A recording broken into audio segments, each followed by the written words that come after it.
થરાદ નાયબ કલેક્ટરને મતદાર યાદી મામલે આવેદનપત્ર આપ્યું તો થરાદ કોંગ્રેસ સમિતિનો ચૂંટણી પ્રક્રિયામાં ગેરરીતિનો આક્ષેપ.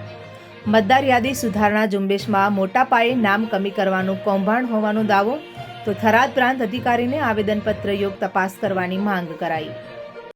ગુજરાતમાં અત્યારે એસઆઈઆરની પ્રક્રિયા ચાલે છે.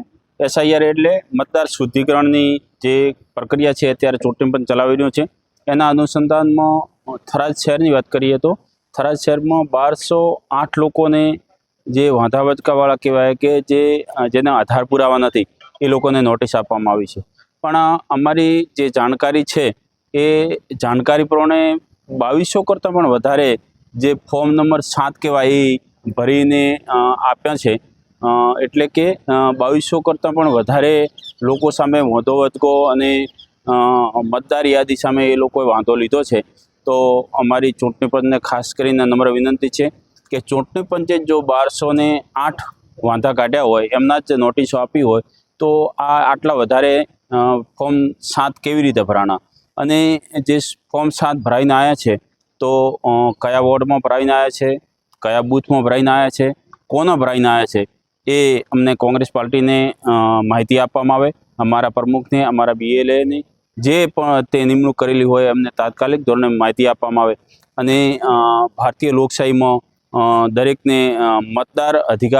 મતદાનનો અધિકાર મળી રહે અને કોઈ પણ મતદારથી વંચિત ના રહે એ બાબતમાં કોંગ્રેસ પાર્ટી જે લોકશાહીને વરેલી છે અને ખૂબ સચોટ આ વખતે ધ્યાન રાખે છે.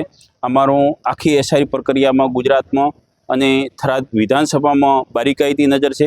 જ્યાં જ્યાં પણ આવી રીતે ક્યાંક ગફલત થતી હોય તે અમે ચૂંટણી પંચના ધ્યાને લાવશું, એના અધિકારીઓને ધ્યાને લાવશું અને આપના માધ્યમથી, મીડિયાના માધ્યમથી ચૂંટણી પંચને કહેવા માગીએ છીએ કે સાચી મતદાર યાદી બને, સાચી એસઆઈઆરની પ્રક્રિયા થાય અને જે ફોર્મ નંબર 7ની જે અમે આજે આવેદનપત્ર પ્રાંત સાહેબને આપ્યું છે એમાં સાચી પ્રક્રિયા અમારા કોંગ્રેસ પાર્ટીના ધ્યાને લાવવામાં આવે એવી અમે રજૂઆત કરી છે.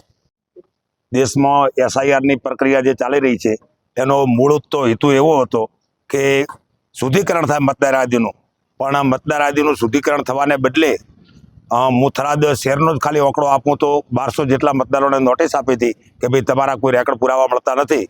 અને એના પછી અમને માહિતી મળી એ પ્રમાણે થોડો આંકડો મોટો છે કે વધારે નામો રદ થવા પાત્ર છે. તો આ બાબતે અમે અત્યારે આવેદનપત્ર આપ્યું છે અને કેટલા લોકોને તમે નોટિસ આપી છે એનું લિસ્ટ પણ માંગ્યું છે અને સરસ રીતે અને પારદર્શક રીતે આ એસઆઈઆરની પ્રક્રિયા થાય એવી કોંગ્રેસ પાર્ટીની માગણી છે.